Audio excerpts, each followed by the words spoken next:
métabolisme cellulaire ou encore de régénérer les tissus. Mais quelle est l'origine de cette méthode? C'est ce que nous avons voulu comprendre, savoir, en rencontrant Marcel Coeur, kinésithérapeute, mais surtout l'un des élèves d'Émile Vauder. L'origine de cette méthode est un massage suédo-danois, car le docteur Vauder était danois. Il était installé à Cannes en 1932 et c'est en faisant un traitement à une personne qui avait une sinusite chronique qu'il a découvert cette méthode. Sur ces images d'amateurs datant de 1966, le docteur Émile Vauder explique à ses élèves le système lymphatique, notamment la chaîne ganglionnaire du cou. Le système lymphatique est traditionnellement l'enfant pauvre de la médecine et il se présente comme un circuit à part du circuit sanguin, c'est-à-dire que le circuit sanguin que nous avons ici est un circuit qui est fermé, tandis que le circuit lymphatique est un circuit ouvert, c'est-à-dire qu'il y a une communication entre les artères et les veines par le moyen des capillaires. Il n'y a pas de communication entre le système sanguin et le système lymphatique qui, lui, s'ouvre par des capillaires initiaux directement dans le milieu interstitiel où se trouvent nos cellules qui font dans ce milieu interstitiel l'échange métabolique. Et donc le système lymphatique, comme le système veineux, est un deuxième système de retour qui doit transporter tous les déchets de ce métabolisme. Et il fonctionne comment? Il fonctionne d'une façon spéciale, c'est-à-dire qu'il est autonome. Il n'a pas l'aide du cœur comme dans le système sanguin. C'est un système qui est donc autonome, qui est simplement qui propulse la lymphe par des contractions des lymphangions qui ont une contraction de muscles lisses et autonomes, et aussi on peut dire qu'il y a le voisinage des artères, des veines, les contractions musculaires qui sont des adjuvants à cette propulsion de la lymphe dans les canaux lymphatiques. Vous venez de parler de la lymphe, définissez-la exactement. La lymphe, c'est de l'eau, si on peut dire, ou alors c'est le plasma sanguin qui est à ce moment-là sorti par extravasation du côté capillaire artériel et qui doit être repris après l'échange des cellules dont j'ai parlé tout à l'heure, c'est le métabolisme, et ce plasma doit être donc repris par le système sanguin veineux et aussi par le système lymphatique qui lui vient au secours. Donc c'est un deuxième trajet d'évacuation du plasma interstitiel. Quels sont les effets du drainage lymphatique manuel? Les effets du drainage lymphatique manuel sont multiples, notamment, et en premier, c'est de faire circuler la lymphe pour évacuer les déchets du métabolisme cellulaire et revitaliser ces cellules. Sur quel genre de pathologie le kinésithérapeute peut employer cette méthode? Ces pathologies sont aussi multiples. Elles visent essentiellement tout ce qui regarde la circulation de retour, donc circulation veineuse et circulation lymphatique, après des traumatismes, après des opérations, et surtout le gros bras et les grosses jambes qui sont les grosses pathologies pour un kinésithérapeute. Vous venez de parler de gros bras, c'est ce qu'on appelle l'œdème, c'est ça? Exactement. Comment se présente cet œdème? L'œdème se présente comme une surcharge liquidienne dans le tissu conjonctif qu'il faut évacuer, car il ne peut plus être évacué, il y a eu ou coupure de vaisseaux lymphatiques ou irradiation, autrement dit c'est une surcharge et une stase locale ou dans le bras ou dans la jambe. L'œdème est d'origine mécanique ou chimique? L'œdème peut être d'origine mécanique, il peut être aussi d'origine chimique. L'œdème d'origine mécanique est surtout dû à des malformations ou à des traumatismes ou à des modifications de tout le système lymphatique, que ce soit les capillaires initiaux, les ganglions, les collecteurs lymphatiques. Il peut être aussi d'origine chimique. Nous avons ici une illustration avec les protéines qui sont en mauve sur le dessin. Ces protéines qui sont gonflées d'eau ne peuvent plus repasser par le système veineux, capillaire veineux, sont donc obligées de passer à ce moment-là par le système lymphatique qui vient en relais du système veineux. Lorsque ce relais se fait mal ou se fait d'une façon défectueuse, nous avons une accumulation dans le milieu interstitiel, ce qui donne un œdème. C'est le système de la baignoire? c'est le système qui peut être expliqué par la baignoire. Donc nous avons une baignoire ou une piscine, ce qui est encore mieux. Nous avons l'arrivée du côté artériel, c'est donc l'arrivée de l'eau dans la piscine. Nous avons au fond le siphon qui est le système veineux, qui est un système d'évacuation, et le trop-plein qui simule l'évacuation lymphatique. Nous avons des filtres un peu partout qui simulent donc, qui sont les ganglions et la pompe qui est le cœur. Donc s'il y a trop d'arrivées de filtration du côté artériel ou pas assez d'évacuation du côté veineux et pas assez du côté lymphatique, on peut faire tous les systèmes avec l'arrivée et le départ. Nous avons à ce moment-là un débordement de l'eau de la piscine et c'est l'œdème. Donc le gros bras qui est une évacuation qui se fait mal et donc accumulation, une stase liquidienne dans les tissus. Voilà donc pour les explications, je dirais même la philosophie concernant le drainage lymphatique manuel. Vous l'avez compris, en ne nécessitant aucun appareillage, cette méthode doit donc faire appel à des manipulations en douceur et par conséquent à des gestes d'une très grande précision. C'est ce que nous allons observer en suivant Marcel Coeur. Le drainage lymphatique manuel du docteur Vauder n'est pas un massage, c'est un drainage. Le mouvement type est un mouvement en spirale. La main fait une spirale qui appuie d'un côté, pression d'un côté et dépression de l'autre, comme une feuille qui tombe par terre. Le mouvement en spirale est un mouvement pour étirer les fibres non élastiques du tissu conjonctif qui ouvrent les capillaires initiaux du système lymphatique. Ensuite, la manœuvre est très douce, très légère, 30 tors à peine, une pression très légère pour ne pas écraser les capillaires lymphatiques qui sont juste au-dessous de l'épiderme, donc tout près de la main du masseur. Si ces capillaires sont écrasés avec une pression trop grosse, trop importante, le système lymphatique ne pourra pas pomper le liquide qui doit obligatoirement rentrer à l'intérieur de la lumière du capillaire. C'est la charge lymphatique. En plus, le mouvement est rythmé. C'est un mouvement de 5 pressions sur place, très souvent.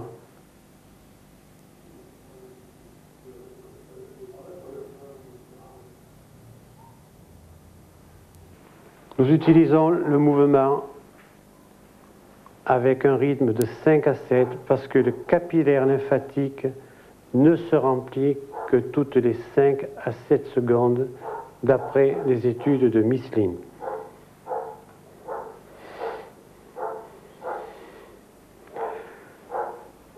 Nous progressons toujours dans le sens physiologique de la lymphe, sauf dans des rares cas, et surtout dans les cas de gros bras, où nous devons à ce moment-là traverser la ligne médiane ou la ligne de partage des os pour aller du côté opéré vers le côté sain.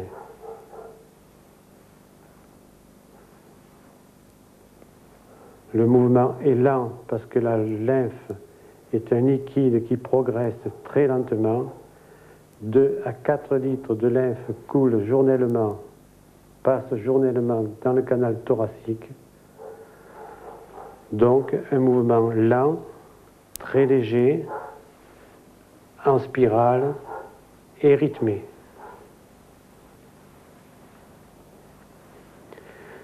Ici, vous avez le mouvement à pleine main et vous voyez qu'il faut, pour alléger le mouvement, couper le poignet et s'imaginer que la main atterrit comme une feuille par terre. Le docteur Vauder demande toujours une main très souple, des doigts très déliés. Le mouvement de spirale continue à une pression, dépression, pression, dépression, pression, relâchement. On peut exécuter aussi le mouvement uniquement avec le pouce sur certaines parties du corps. Et lorsque l'on dit le pouce, c'est le pouce depuis l'ongle jusqu'à l'éminence sternale y comprise. C'est aussi un mouvement en spirale.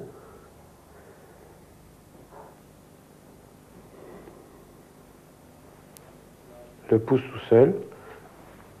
Nous faisons aussi un mouvement 4 doigts sur 4. C'est un mouvement que nous faisons surtout aux endroits où se trouvent les ganglions. C'est ou 4 doigts sur 4, ou 4 doigts 4 et 4, et toujours en spirale, très léger, et dans le sens physiologique de la lymphe, de la circulation lymphatique. Nous avons un autre mouvement aussi qui s'appelle le pompé-chassé. Vous avez une main qui fait un pompage et l'autre qui fait une chasse. Pomper, chasser, et toujours avec une légère rotation. Et si possible, la main ne doit jamais prendre, elle doit toujours être en contact avec la peau et un contact le plus généreux possible. C'est un geste qui donne, suivant les termes du docteur Vauder lui-même.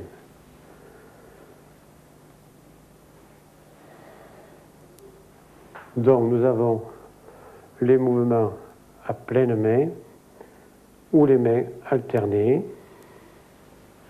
les deux en même temps quelquefois, le mouvement avec les pouces, les mouvements à 4 doigts avec un contact jamais pointu, toujours très large, et le mouvement de pompe et chassé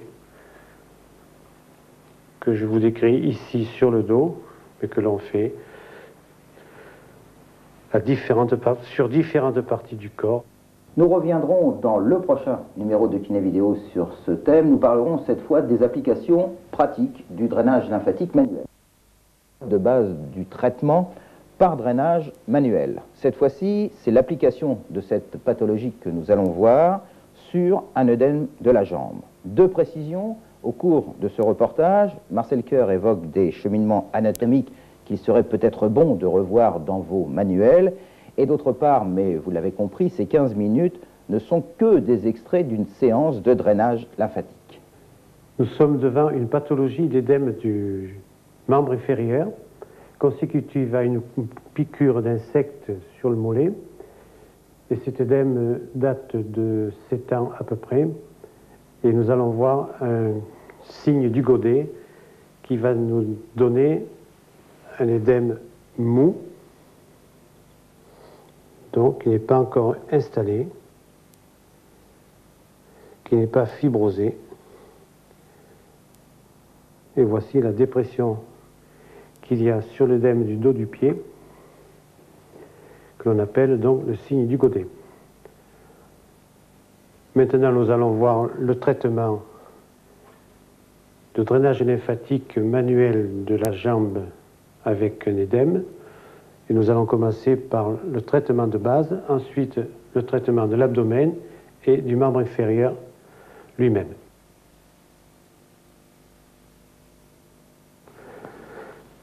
Tout traitement de drainage lymphatique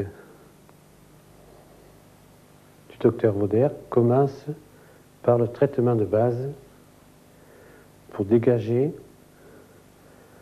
l'abouchement du canal thoracique à gauche et de la grande veine lymphatique à droite dans la veine sous-clavière.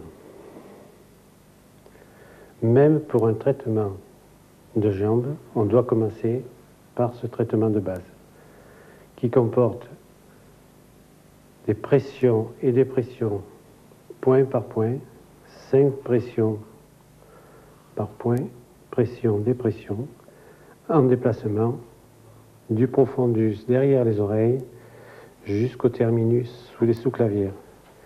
Profondus et terminus, ce sont des termes du docteur Vauder pour des moyens pédagogiques.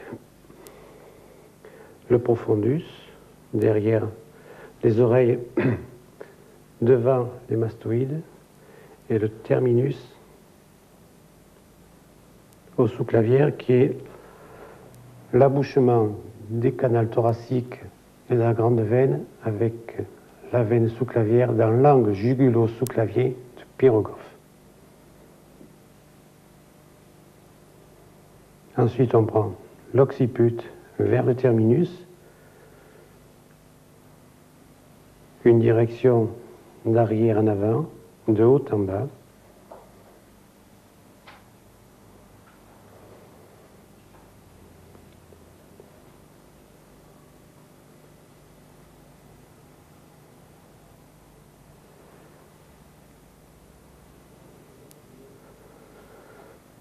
Chaque trajet est fait 3 fois.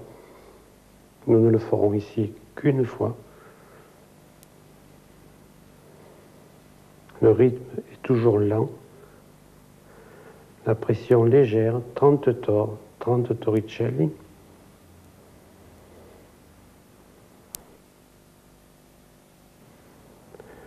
Ensuite, nous faisons dans le traitement de base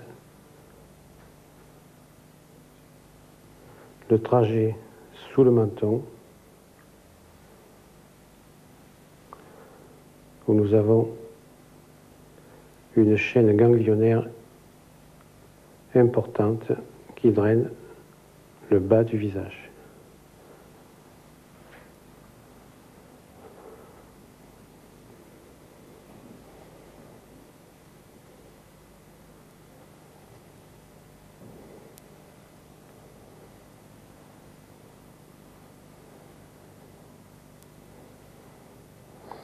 Et on reprend le premier chemin du profondus vers le terminus.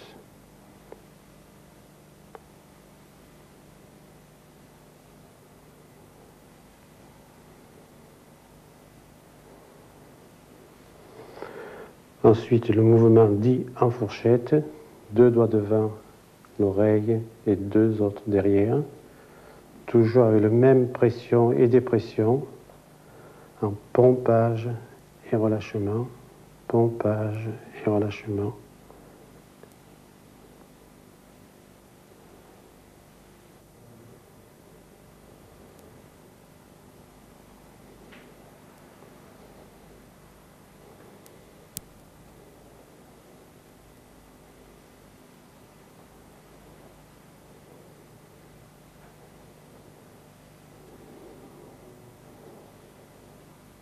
Et on vient vers le terminus. Ici, dans les salières. Et on termine la base par un ramassage de l'acromion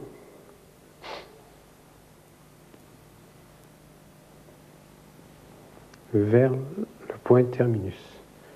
Et c'est ainsi que termine le traitement de base de tout drainage lymphatique de Vaudère. Nous avons fait le traitement de base ici. Ensuite, nous faisons l'abdomen, où il y a environ de 2 à 300 ganglions lymphatiques, ce qui est important.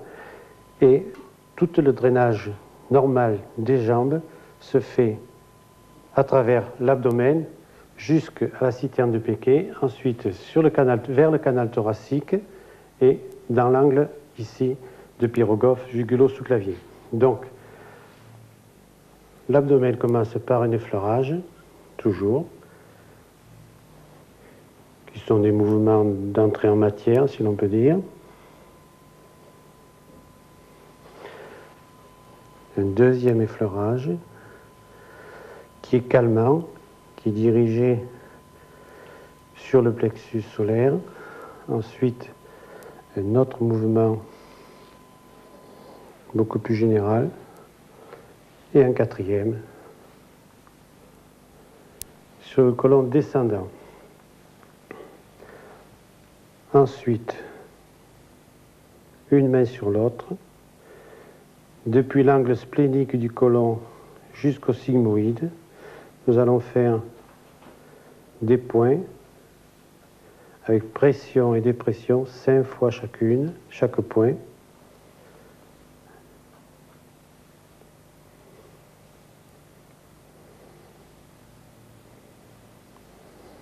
et toujours en direction de la citerne de Péquet, laquelle citerne de Péquet est située à la hauteur de L2.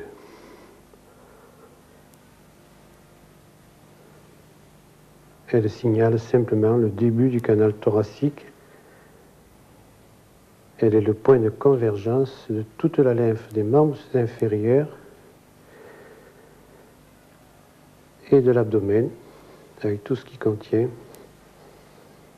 intestin, organes de la digestion et organes génitaux internes.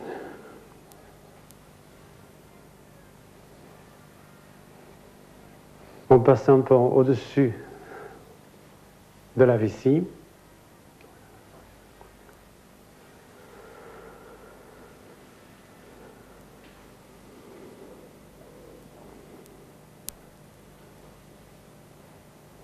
Et toujours dans le même rythme, nous avons actuellement une action sur le côlon ascendant depuis le cécum jusqu'à l'angle hépatique. Ensuite, on vise les ganglions qui sont afférents au transverse.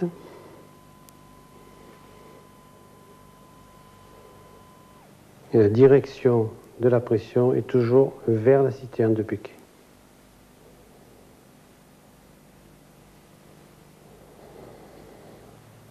Et ce chemin se fait aussi 3 fois. Ensuite, nous avons un mouvement qui est plus ample, qui est en déplacement sur le côlon descendant. On passe encore un pont sur la vessie et avec les pouces en travers jusqu'à l'angle hépatique. Et ensuite, on retraverse en mouvement alterné des deux mains sur le trajet du côlon transverse. Ce sont les seuls mouvements que nous avons sur l'abdomen profond.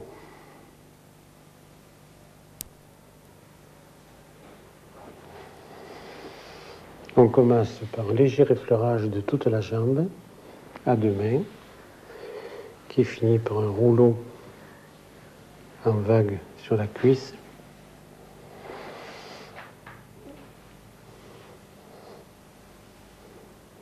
Et l'on draine alternativement les mains à plat, la cuisse en partant du genou et en montant vers la racine du membre inférieur.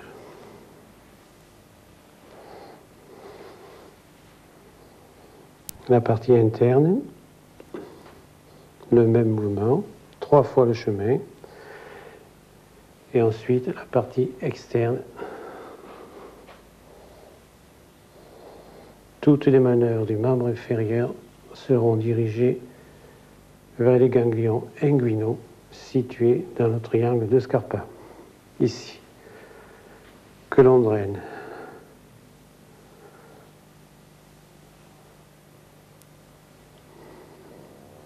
Les mains à plat, en dirigeant la lymphe dans son sens physiologique vers la citerne de Péquet, qui est le relais vers le point terminus. Ensuite, un mouvement de pompe et chassé.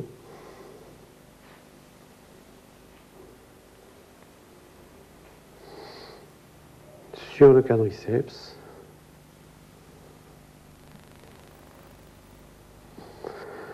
Ensuite, la partie interne.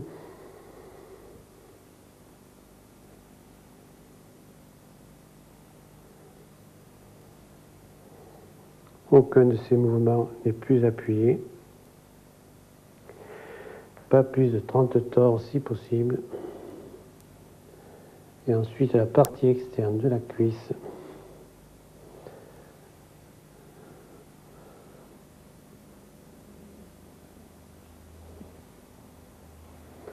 On reprend le drainage des ganglions inguinaux avant de passer au genou.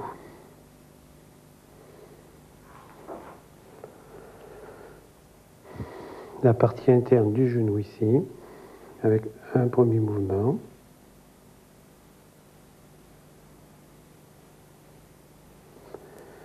Un second mouvement.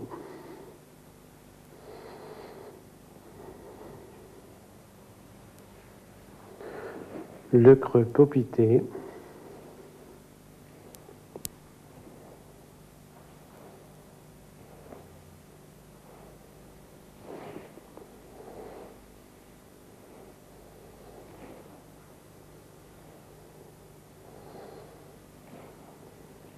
Ensuite, le bord de la rotule, bord interne et bord externe avec les pouces. Ensuite, on empaume le genou. Et on vient drainer ici, 4 doigts sur 4, l'insertion des muscles de la patte doigt.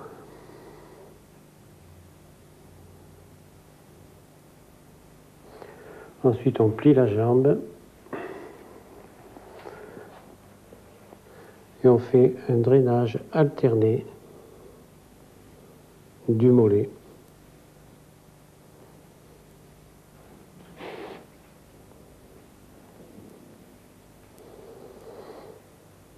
Et dans chaque segment, on travaille de distal vers proximal. Un deuxième mouvement, appelé balançoire.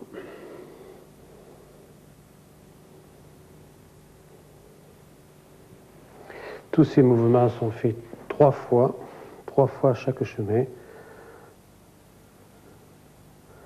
Ensuite, on fait le tour de la cheville.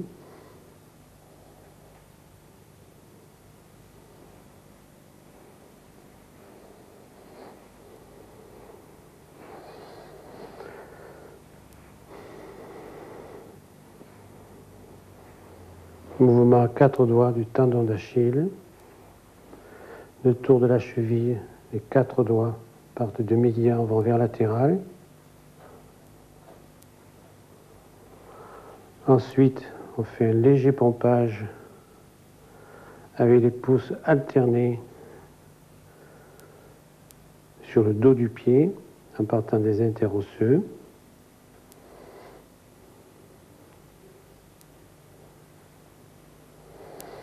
Bien sûr, ce n'est qu'une démonstration des mouvements appliqués aux différentes parties du corps, mais chaque mouvement est refait 5 fois et chaque trajet 3 fois. Ensuite, on prend le pouce, le gros orteil, tout seul, les autres 2 à 2, en pompage alterné.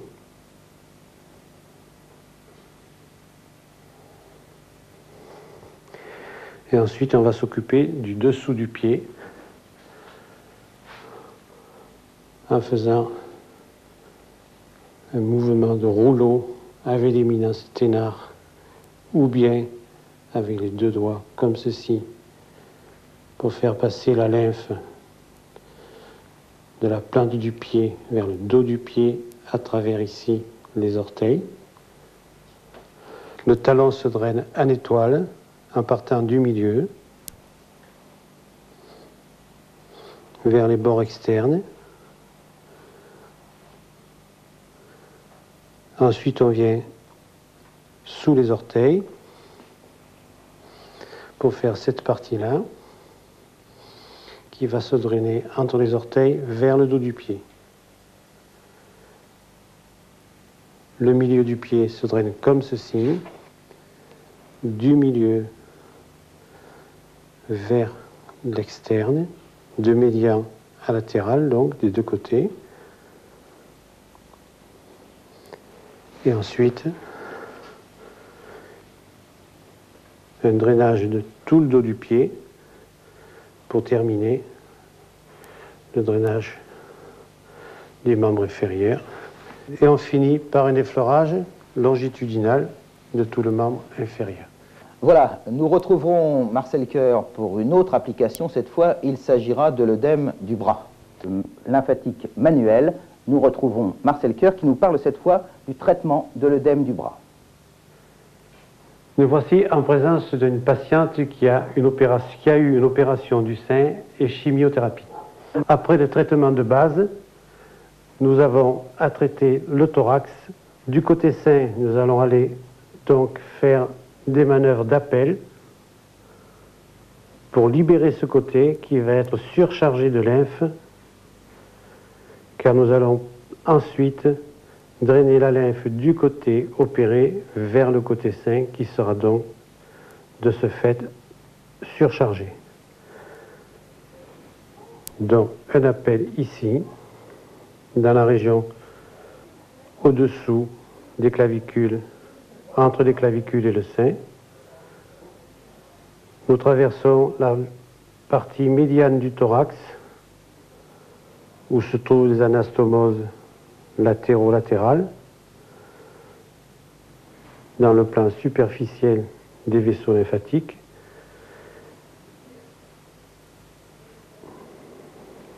Donc un appel ici.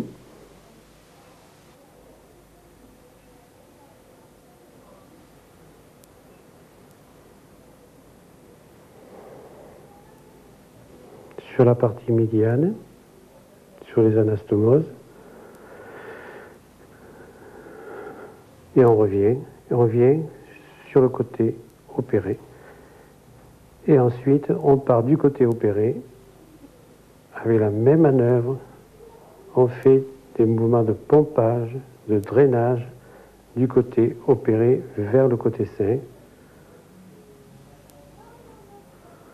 pour libérer le thorax de l'édème thoracique, car le gros bras s'accompagne toujours, ou presque, d'un édème thoracique, donc c'est un édème thoraco-brachial.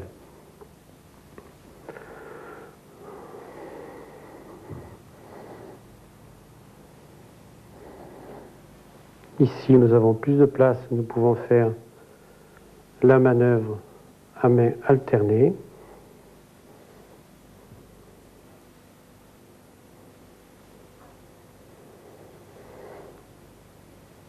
Un appel d'abord et ensuite en drainage.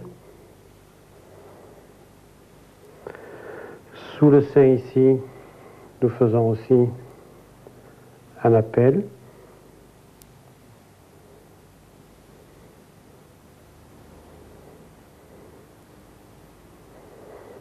Nous traversons la partie médiane, la ligne de partage des os. Et nous repartons du côté opéré vers le côté sain. Donc tout le thorax antérieur est traité de la même façon. Et avant de passer au bras, nous devons faire les manœuvres les mêmes sur le dos, côté postérieur du thorax.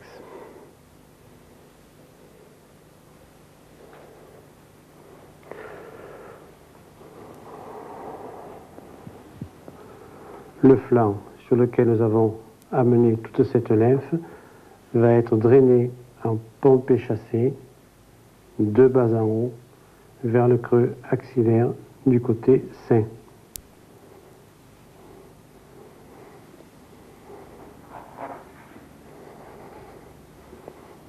À ce moment-là, nous drainons les ganglions axillaires.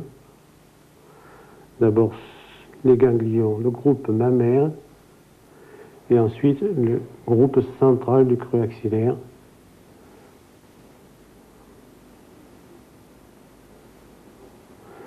Dirigé vers le terminus, l'angle jugulo-sous-clavier. Après le drainage du thorax, nous faisons le dos et ensuite nous prenons le bras dans une position légèrement surélevée et nous faisons un drainage du bras, d'abord de la racine, en appel, vers le coude,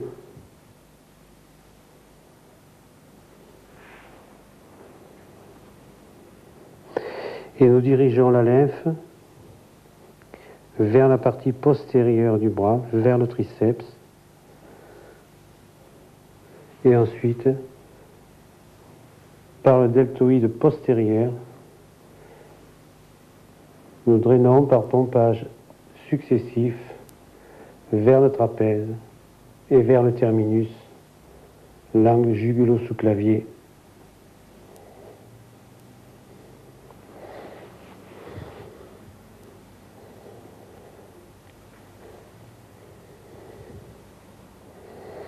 Donc un appel et ensuite un drainage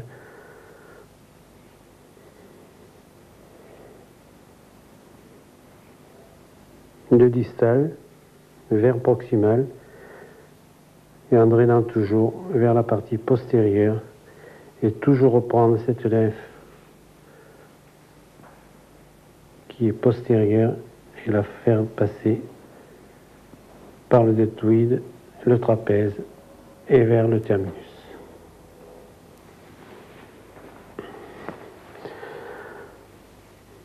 Nous drainons les quelques ganglions de l'axillaire, quelques ganglions qui restent. Ensuite, on fait un pompé chassé dirigé vers le triceps, partie postérieure du bras. Même mouvement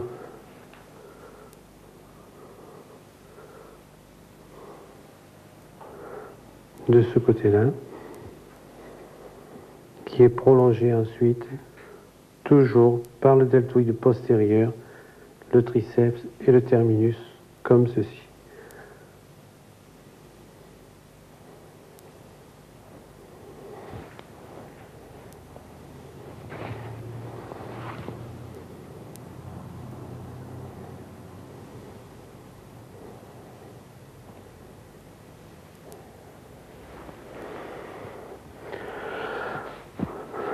Ensuite, un mouvement en bracelet,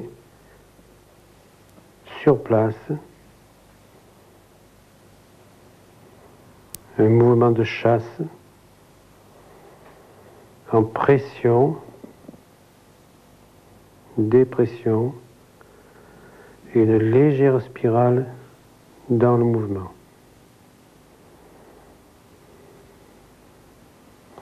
Ensuite, même manœuvre au milieu du bras.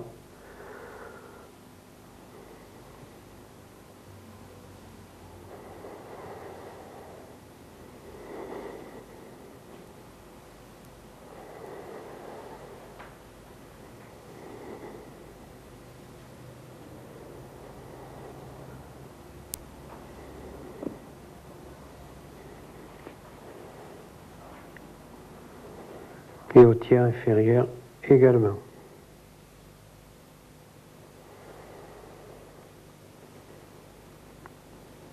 Un mouvement de chasse, relâchement, pompage et relâchement.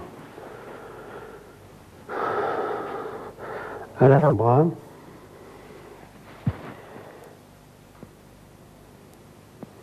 un mouvement d'appel du coude vers le poignet.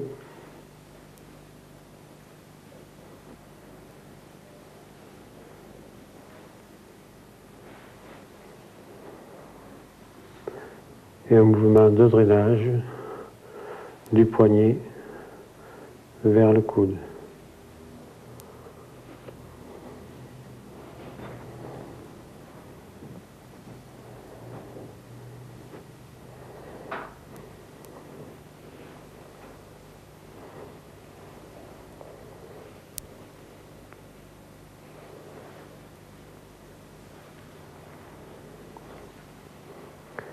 Et mouvement de drainage.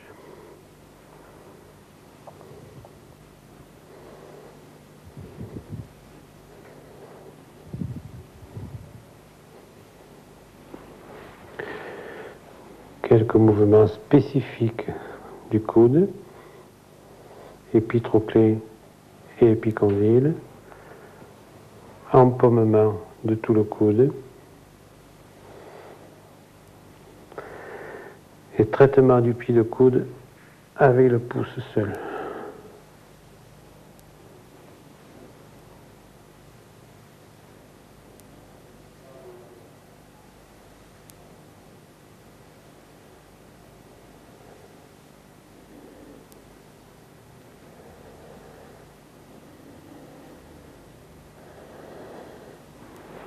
La main ensuite,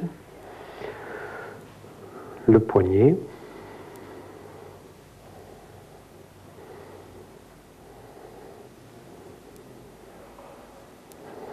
avec le mouvement alterné ou un mouvement avec les deux mains ensemble.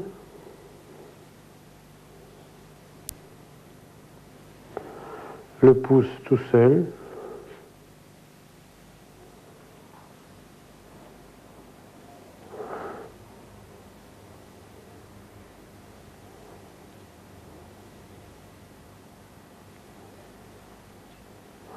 Ensuite les doigts 2 à 2, le second et le quatrième, le troisième et le cinquième, en pompage.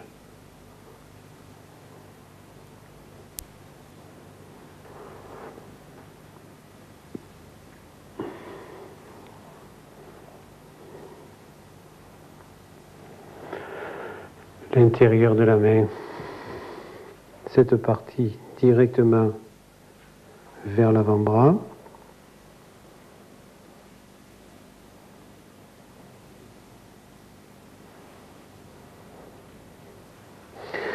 Cette partie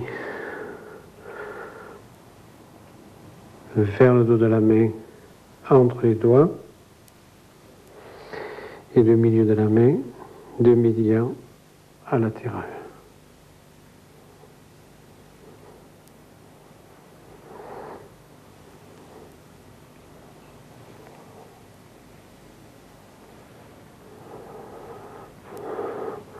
Le dos de la main, peut-être encore drainé